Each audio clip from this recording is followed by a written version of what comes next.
4 TV news पर मैं हूं आपके साथ जूही सिंह और बात करते हैं उत्तराखंड की खबरों की। लेकिन पहले बात करेंगे आगरा से। खबर सामने आ रही है जहां आगरा में चंबल परियोजना के तहत राजस्थान सीमा में खोदी जा रही पानी की पाइपलाइन अब जानलेवा साबित हो रही है।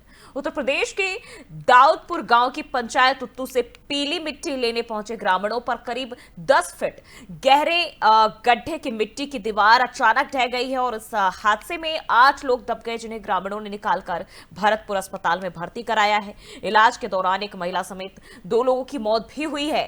हादसे के बाद राजस्थान और फतेहपुर सिकरी पुलिस मौके पर पहुंच गई और स्थानीय लोगों का कहना है कि बिना सुरक्षा इंतजाम के ये खुदाई कराई जा रही थी, जिससे ग्रामीणों की जान चली गई है। और लोग मांग कर रहे हैं कि सुरक्षा मानकों की अनदेखी करने वालों पर सख्त कार्रवाई हो।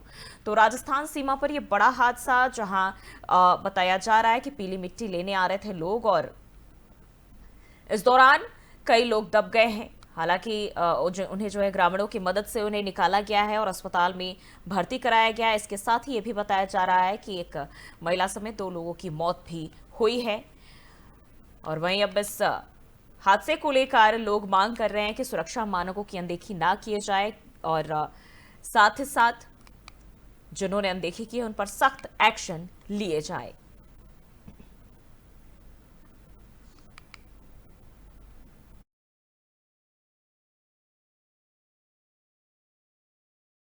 और देहरादून में उत्तराखंड के मुख्यमंत्री पुष्कर सिंह धामी ने रविवार को प्रधानमंत्री नरेंद्र मोदी के मन की बात कार्यक्रम की 123वीं कड़ी सुनी। सीएम धामी ने पार्टी कार्यकर्ताओं और स्थानीय लोगों के साथ इस कार्यक्रम में हिस्सा लिया और हर महीने प्रसारित होने वाले इस रेडियो कार्यक्रम के जरिए पीएम मोदी देशवासियों से संवाद करते हैं और सामाजिक मुद्दों पर अपने विचार साझा करते हैं। इस मौके पर सीएम धामी सभी लोगों के मन की बात में बताई। सीएम धामी ने कहा कि जो भी पीएम मोदी ने मन की बात कार्यक्रम में बताया है, लोग इस पर अमल करें। तो ये मुख्यमंत्री ने लोगों से अपील की है।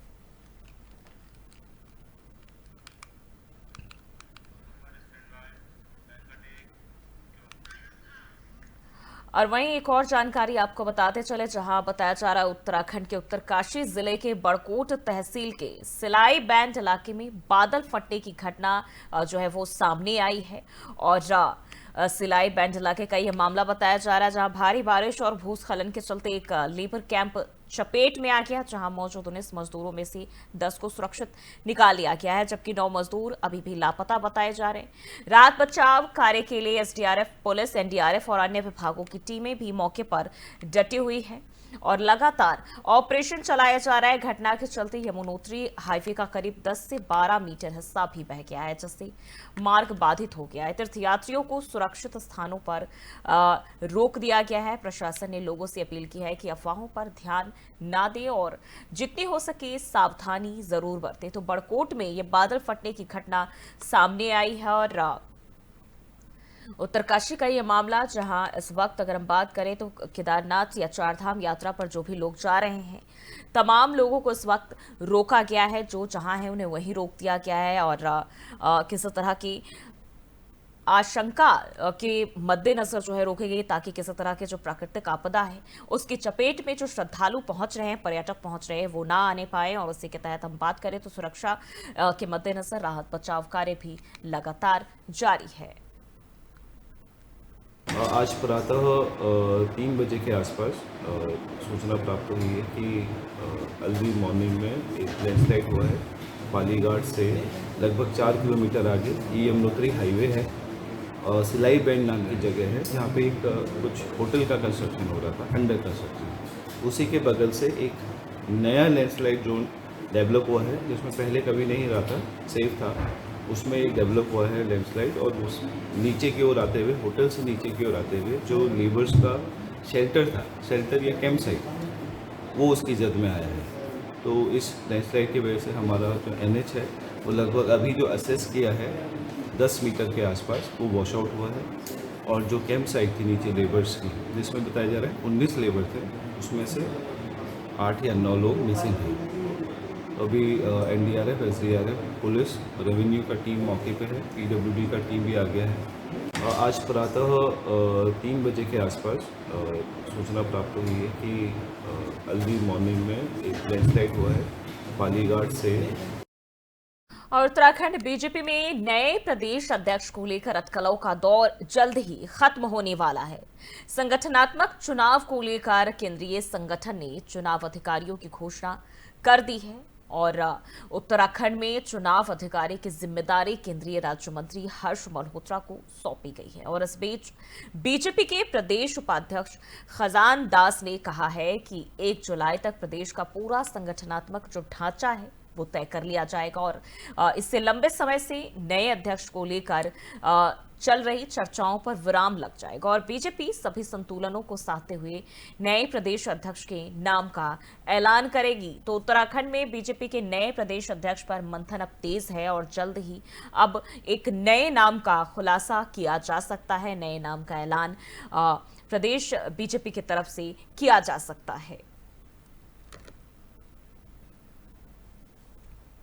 देखिए, चुनाव की प्रक्रिया बहुत पहले से चल रही थी और अक्टूबर से चल रही थी और अक्टूबर से लेकर के अब तक जो हमारा बूथ से लेकर के मंडल और जिला सब गठित हुआ है और ये हमारा प्रदेश का चुनाव भी बहुत पहले हो जाना चाहिए था, किंतु पहलगांव का घटना को लेकर के और ऑपरेशन सिंदूर को लेकर के ये चुनाव टला है और अब संगठन ने अनुमति दी है और मुझे लगता है कि हम 1 तारीख तक आपको प्रदेश का अध्यक्ष नया देते। देखिए, चुनाव की प्रक्रिया बहुत पहले से चल रही थी और अक्टूबर से चल रही थी और अक्टूबर से लेकर के अब तक जो हमारा बूथ से लेकर के मंडल और जिला सब गठित हुआ है और ये हमारा प्रदेश का चुनाव भी बहुत पहले हो जाना चाहिए था, किंतु पहलगांव का घटना को लेकर के और ऑपरेशन सिंदूर को लेकर के ये चुनाव टला है और अब संगठन ने अनुमति दी है और मुझे लगता है कि हम 1 तारीख तक आपको प्रदेश का अध्यक्ष नया देते। देखिए, चुनाव की प्रक्रिया बहुत पहले से चल रही थी और अक्टूबर से चल रही थी और अक्टूबर से लेकर के अब तक जो हमारा बूथ से लेकर के मंडल और जिला सब गठित हुआ है और ये हमारा प्रदेश का चुनाव भी बहुत पहले हो जाना चाहिए था, किंतु पहलगांव का। और उत्तराखंड बीजेपी ने पूर्व विधायक सुरेश राठौर को पार्टी से 6 साल के लिए निष्कासित कर दिया है। सुरेश राठौर पर अमर्यादित आचरण के चलते बीजेपी ने ये एक्शन लिया है, निर्णय लिया है। आपको बता दें कि सुरेश राठौर को भाजपा ने दूसरी शादी और अमर्यादित टिप्पणी के कारण जो है उसी के खिलाफ नोटिस जारी किया था।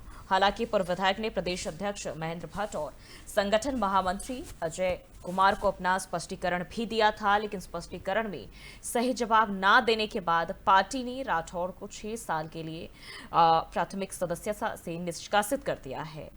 बीजेपी के प्रदेश मीडिया प्रभारी मनवीर सिंह चौहान ने कहा कि सोशल मीडिया में उनके अमर्यादित आचरण को लेकर वायरल वीडियो का पार्टी संज्ञान लेकर उन्हें कारण बताओ नोटिस पार्टी की तरफ से जारी किया गया था। चौहान ने यह भी कहा कि उनके द्वारा दिए गए जवाब से संगठन संतुष्ट नहीं था। उन्हें लगातार पार्टी की मर्यादा और सामाजिक आचरण का उल्लंघन दोषी पाया गया। प्रदेश अध्यक्ष महेंद्र भट्ट के निर्देश पर उन्हें 6 साल के लिए पार्टी से निष्कासित भी किया गया। भारतीय जनता पार्टी के द्वारा पूर्व विधायक सुरेश राठौर जी को उनके अमर्यादित आचरण के कारण नोटिस जारी किया गया था और उनके द्वारा नोटिस का जवाब दिया गया, लेकिन जो जवाब दिया गया वो संतोषजनक नहीं पाया गया। इस कारण आदरणीय प्रदेश अध्यक्ष माननीय महेंद्र भट्ट जी के निर्देश पर उनको 6 साल के लिए पार्टी से निष्कासित कर दिया गया है और भारतीय जनता पार्टी 4 चरित्र और चेहरे के रूप में जानी जाती है और अनुशासनहीनता किसी भी प्रकार से पार्टी में बर्दाश्त नहीं है, इसलिए कार्रवाई की गई है। भारतीय जनता पार्टी के द्वारा पूर्व विधायक सुरेश राठौर जी को उनके अमर्यादित आचरण के कारण नोटिस जारी किया गया था और उनके द्वारा नोटिस का जवाब दिया गया, लेकिन जो जवाब दिया गया। और वहीं उत्तराखंड के चमोली जिले में बद्रीनाथ राष्ट्रीय राजमार्ग पर एक बड़ा हादसा होते होते टल गया। उमट्टा में बद्रीश होटल के पास पहाड़ी से एक बड़ा बोल्डर हाईवे पर आ गिरा। गनीमत रहे कि इस दौरान कोई वाहन या कोई शख्स, कोई व्यक्ति इसके चपेट में नहीं आया। वरना एक बड़ा हादसा हो सकता था। बद्रीश होटल के सामने लगातार हो रहे लैंडस्लाइड से हाईवे पर खतरा बना हुआ है। प्रशासन ने यात्रियों से सावधानी बरतने की अपील की है और जरूरी होने पर ही सफर करने की भी बात कही है। वहीं रास्ते को सुरक्षित बनाने के प्रयास फिर से शुरू किए जा रहे हैं। चमोली में बद्रीनाथ हाईवे पर ये लैंडस्लाइड और ये तस्वीरें भी सामने आई है, जहां जो मार्ग है वो बाधित रहा। और हालांकि बात करें तो इसको लेकर फिर से प्रशासन राहत कार्य में जुट गई है, जिससे जो यात्रा है वो फिर से आवाजाही लोगों के सुचारू रूप से चल सके।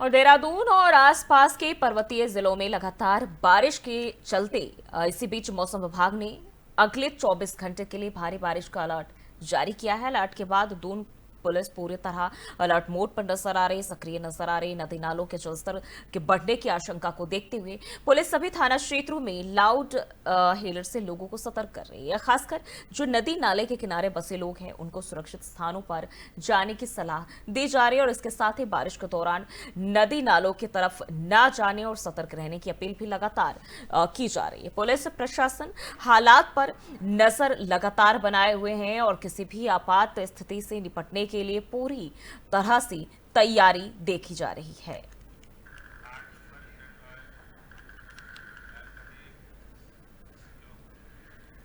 हरिद्वार से खबर सामने आ रही, जहां नकली दवाओं के खिलाफ बड़ी कार्रवाई की गई। एसटीएफ और औषधि विभाग के 4 चौकों पर छापेमारी, 300 किलो कच्चा माल इस दौरान बरामद किए गए हैं। तो हरिद्वार के गंग नहर थाना क्षेत्र के रामनगर में नकली दवाओं की गोरख धंधे का बड़ा खुलासा किया गया है। गुप्त सूचना के आधार पर वरिष्ठ औषधि निरीक्षक अनिता भारती, औषधि निरीक्षक अमित आजाद और एसटीएफ देहरादून की टीम ने 4 जगहों पर छापेमारी की है। छापेमारी में 300 किलो कच्चा माल और 16,200 टैबलेट्स बरामद किए गए। मौके से 3 आरोपी लोकेश गुलाटी, नरेश धीमान और मोहतरम अली देवबंद उत्तर प्रदेश के रहने वाले बताए जा रहे हैं, जिन्हें पूछताछ के बाद गिरफ्तार किया गया है। वहीं इस जांच में जो है वो पता चला कि ये गिरोह बिना लाइसेंस के लंबे समय से नकली दवाएं बना रहा है और बेच रहा था। गिरोह के तार उत्तर प्रदेश और पड़ोसी राज्यों तक जुड़े हैं। बरामद दवाओं के सैंपल जांच के लिए लैब भेजे गए हैं और रिपोर्ट आने के बाद ड्रग्स एंड कॉस्मेटिक एक्ट के तहत सख्त कार्रवाई की जाएगी। एक सूचना मिली थी मुखबिर द्वारा कि जो है कुछ लोगों द्वारा अच्छी कंपनियों की दवाएं जैसे जाइडस, ग्लेनमार्क, अन्य कई ऐसी कंपनियां जो रेपुटेटेड कंपनियां उनकी कॉपीराइट करके नकली दवाएं बना करके जो है बेची जा रही हैं। ऐसे में एसटीएफ टीम और हम सब लोग यहाँ पे मौके पे आए। रामनगर चौक है यहाँ पे एक व्यक्ति है जो है नरेश कुमार, उमेश कुमार और मुहर्रम अली, ये 3 लोग हैं जो मिलकर ये सारे काम कर रहे हैं। फिलहाल अभी ये लोग अपना लाइसेंस नहीं दिखा पाए हैं और हमारे द्वारा जितने भी इनके पास से दवाएं मिली हैं उनके सैंपल मेरे द्वारा लिए गए हैं और वो जांच हेतु भेजे जाएंगे और जैसे इनकी रिपोर्ट आती है उनके ड्रग एंड कॉस्मेटिक एक्ट के अंतर्गत उनके खिलाफ जो है वाद दायर किया जाएगा। दवाइयों की कॉस्टिंग करीब 4-5 लाख की दवाइयाँ होंगी। रॉ मटेरियल भी है, दवाइयाँ कम है, हालांकि रॉ मटेरियल बहुत ज्यादा है और ये कहाँ बना रहा है और कैसे बना रहा है। और वहीं देहरादून में शनिवार की शाम आंधी के दौरान बड़ा हादसा होते होते टल गया। राजधानी के राजभवन के पास अचानक एक बड़ा पेड़ सड़क पर गिर गया। गनीमत रहे कि इस हादसे में कोई हताहत नहीं हुआ है, जबकि बताया जा रहा है कि उसी वक्त रास्ते से एक बड़ी सेना का ट्रक जो है उस टुकड़ी सेना के जो है गुजर रहे थे और ये इलाका पूरी तरह सैन्य क्षेत्र में आता है और यहाँ से मुख्यमंत्री आवास और वीवीआईपी मूवमेंट पर लगातार जो है यहाँ से होते रहते हैं। पेड़ गिरने से ये रास्ता बाधित हो गया, जिसे हटाने के लिए मौके पर मौजूद सेना के जवानों ने तुरंत ही मोर्चा संभाला और पेड़ की टालियों को काटकर सड़क से हटा दिया। इसके बाद आवाजाही फिर से शुरू हो सकी। तो ये तस्वीरें जहां राजभवन के पास अचानक पेड़ गिरा और आंधी, तेज आंधी की वजह से गिरा। हालांकि उस टाइम जो है बात करें तो सेना के जवानों की एक टुकड़ी गुजर रही थी ट्रक से, और इस दौरान तमाम जो जवान थे उन्होंने मोर्चा संभालते हुए पेड़ की जो टहनियाँ थी उसको हटाया काटकर, और फिर से जो यात्रा है वो सुचारू रूप से शुरू किया गया।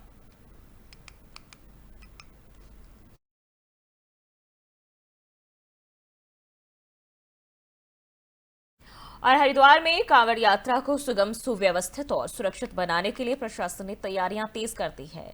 इसी कड़ी में जिलाधिकारी मयूर दीक्षित और वरिष्ठ पुलिस अधीक्षक प्रमेंद्र सिंह डोभाल ने वैरागी कैंप से लेकर नारसन बॉर्डर तक कांवड़ पटरी का मार्ग का स्थलीय निरीक्षण किया, और इस दौरान अधिकारियों को पार्किंग, पेयजल, शौचालय, बिजली और सफाई समेत सभी व्यवस्थाएं समय से पूरा करने के निर्देश दिए गए। डीएम ने सड़क मार्ग से पेड़ों और झाड़ियों की कटिंग, गड्ढों की मरम्मत और रूट क्लियरेंस के भी निर्देश दिए हैं। एसपी ने कहा कि सोशल मीडिया पर खास निगरानी रखी जाएगी ताकि कोई भी भ्रामक खबरें ना फैलाई जा सके। यात्रा के लिए रूट प्लान भी तैयार कर लिया गया है। शिक्षा को लेकर संपूर्ण मेला क्षेत्र को 16 सुपर जोन में इस बार डिवाइड किया गया है, जिसमें एडिशनल स्तर के अधिकारी लगाए गए हैं। साथ में करीब 137 के आसपास सेक्टर इसमें हैं, जिसमें सब इंस्पेक्टर एंड अबव अधिकारी लगाए गए हैं। संपूर्ण मेला क्षेत्र में पार्किंग अरेंजमेंट्स की अलग से फोर्सेस में डिप्लॉय किया गया है। साथ में पार्किंग के साथ रूट डाइवर्जन प्लान में यूपी के से भी हमने सहयोग दिया है। इस संबंध में कल इंटर कोऑर्डिनेशन मीटिंग के संबंध में भी काफ़ी इस बात पर चर्चा हुई थी। इसके साथ साथ सोशल मीडिया पे हम लोगों की निगरानी के संबंध में इंटरस्टेट बॉर्डर मीटिंग में भी काफ़ी बात हुई है। साथ में फोर्स का जो टोटल डिप्लॉयमेंट है वो ऑलरेडी हम लोगों के द्वारा हो चुका है। देखिए, अभी तो हमारी जो प्रायोरिटी हो कांवड़ मेला है, और उसमें आने वाले समय में जो भीड़ बढ़ेगी तो जो हमारे फ्री एरियाज़ हैं जहाँ पर अतिक्रमण है उसको हटाया जा रहा है। साथ ही साफ़ सफाई पे व्यवस्था पर भी जोर दिया जा रहा है, बेटर करेंगे इसको। साथ ही जो हमारी पार्किंग्स हैं, जैसे बैरागी पार्किंग है या फिर अन्य जो पंदी पार्किंग है, चमकादड़ टापू की पार्किंग है, उसका निरीक्षण किया गया। वहाँ पर भी व्यवस्थाएं सुधारने के लिए डायरेक्शंस दिए गए हैं, और आने वाले 8 से 10 दिन में लगातार डेली हमारी इंस्पेक्शन। और उत्तराखंड में ग्रामीण क्षेत्रों की अर्थव्यवस्था को मजबूत करने और किसानों को आत्मनिर्भर बनाने के लिए सरकार कई योजनाएं चला रही है। नाबार्ड के chief general manager Pankaj Yadav ने बताया कि किसी भी किसान या ग्रामीण उद्यमी के लिए सबसे जरूरी पूंजी को सरकार किसान क्रेडिट कार्ड जैसी योजनाओं से उपलब्ध करा रही है। किसानों को 3 लाख रुपए तक की जो कृषि का ऋण है 0% ब्याज पर दिया जा रहा है, जिसका ब्याज सरकार खुद वहन करती है। इसके अलावा छोटे और सीमांत किसानों को एकजुट कर सामूहिक खेती के लिए एफपीओ यानी कि फार्मर्स प्रोड्यूसर ऑर्गेनाइजेशन भी बनाए जा रहे हैं। नाबार्ड अब तक राज्य में 136 एफपीओ बना चुका है, जिन्हें आर्थिक मदद भी दी जा रही है, और इनसे किसानों को सस्ते इनपुट भी मिलते हैं और उत्पादन के बाद फसल को अच्छी कीमत मिल पाती है। कृषि और बागवानी क्षेत्र के अंदर किसानों क्या क्या लाभ मिल रहे हैं, ऐसा आपका सवाल है। कृषि और बागवानी क्षेत्र के अंदर सबसे पहले तो जो फंड्स की रिक्वायरमेंट होती है, किसी भी किसान को या किसी भी इंडस्ट्रियलिस्ट को, किसी भी साथी को अपने बिजनेस को, अपने काम को आगे बढ़ाने के लिए वित्त की जरूरत होती है, तो किसान को किसान क्रेडिट कार्ड के माध्यम से कृषि ऋण मिलता है। नाबार्ड के माध्यम से ग्रामीण बैंक और सहकारी बैंकों की फाइनेंस किया जाता है, ताकि वो आगे किसान भाइयों को इसका लोन दे। ये सस्ते ब्याज दर पे उनको दिया जाता है। इसके अंदर जो ब्याज होता है वो भी अब सरकार की तरफ से सहकारी बैंकों के लिए वो भी माफ कर दिया जाता है। तो किसान को कृषि ऋण 3 लाख तक 0% पे मिलता है। ये एक ऋण की बात होगी। इसके और उत्तराखंड के ऋषिकेश में श्यामपुर क्षेत्र से झगड़े के बाद लूट की वारदात सामने आई है। श्यामपुर निवासी सागर अपनी स्कूटी से घर जा रहा था और तभी रास्ते में बाइक सवार 2 युवकों से उसका झगड़ा हो गया। झगड़े में सागर सड़क पर बेहोश होकर गिर गया और बाइक सवार युवक उसकी स्कूटी और उसमें रखा मोबाइल लेकर फरार हो गया। शिकायत मिलते ही पुलिस ने मुकदमा दर्ज कर दोनों आरोपियों को गिरफ्तार कर लिया है। वहीं पकड़े गए आरोपियों की पहचान ज्वालापुर हरिद्वार निवासी विवेक और हिमांशु के रूप में की गई है। पुलिस ने आरोपियों से स्कूटी बरामद कर ली है और कोर्ट के आदेश पर दोनों को जेल भेज दिया गया है। आरोपियों के आपराधिक इतिहास की जानकारी भी फिलहाल जुटाई जा रही है।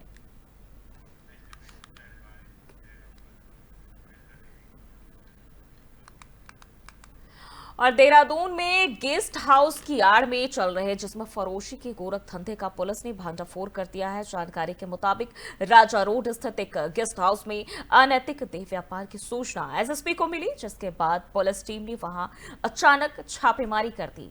छापेमारी के दौरान गेस्ट हाउस के मैनेजर समेत 6 आरोपियों को मौके से गिरफ्तार किया गया है। पुलिस ने मौके से नकदी और आपत्तिजनक सामग्री भी बरामद की है। बताया यह भी जा रहा है कि गेस्ट हाउस संचालक ने इसे लीज पर लेकर अनैतिक धंधा चला रखा था। फिलहाल पुलिस पूरे नेटवर्क की जांच में जुट गई है और साथ ही साथ संचालक की भी तलाश की जा रही है।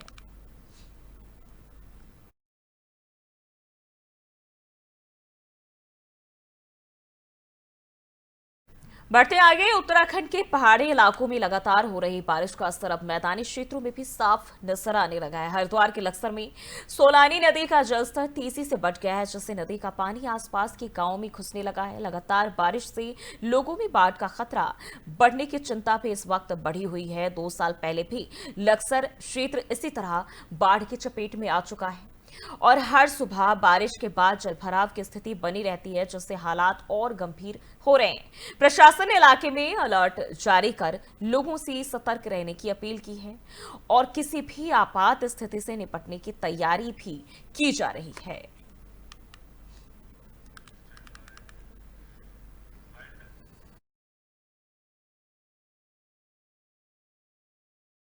फिलहाल के लिए बुलेटिन में बस इतना ही। देश और दुनिया की तमाम खबरों के लिए देखते रहिए 4 टीवी न्यूज।